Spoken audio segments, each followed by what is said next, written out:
Hello అండి, నమస్తే అందరికీ. Welcome to Pushpa fashions. ఈరోజు అయితే నేను ఒక టాప్ కస్టమైజ్ చేశాను. ఈ టాప్ చూస్తే అచ్చం రెడీమేడ్ లాగానే ఉంది కదా, కస్టమర్ కూడా అలాగే చెప్పారు. ఇక్కడ చూసినట్లయితే మీరు ఈ పైపింగ్, ఈ నెక్ అయితే ఎంత బాగా వచ్చిందో. కొంచెం బ్రాడ్గా అయితే చేశాను. కస్టమర్ కూడా చాలా సాటిస్ఫైడ్. పైపింగ్ చూసినట్లయితే ఎంత సన్నగా, ఒక దగ్గర లావుగా సన్నగా లేకుండా ఎంత చక్కగా వేసాము. ఇది మేము మా మిషన్తోనే వేసాము. ఇది ఎక్కడైనా కొని తెచ్చి వేసారా అనుకోవచ్చు, కానీ అలా ఏం లేదండి.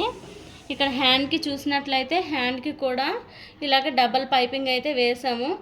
ఇలా చేశారు కదా, ఎంత ఒక 400-500 ఉండొచ్చు అనుకుంటారు, కానీ ఇదైతే రీజనబుల్ ప్రైజెస్లోనే ఉందండి. ఎవరికైనా కావాలి అంటే ఖచ్చితంగా కమెంట్ చేయండి, రెస్పాండ్ అయితే అవుతాము. ఇక్కడైతే నేను బాగా ప్లెయిన్ అయిపోతుందని బయట ఈ గోల్డ్ కలర్ బటన్స్ తీసుకొని వచ్చి కుట్టేశాను. ఇక్కడ చూసినట్లయితే షేప్ ఎంత చక్కగా ఇచ్చామో చూడండి, ఇలా కర్వ్గా. మీరు కూడా ఇలాంటి మోడల్ కస్టమైజ్ చేయించుకోవాలి అని వెయిట్ చేస్తున్నారా? అయితే కామెంట్ చేసేయండి, ఖచ్చితంగా రెస్పాండ్ అవుతాం. Please follow and subscribe for more videos. Bye.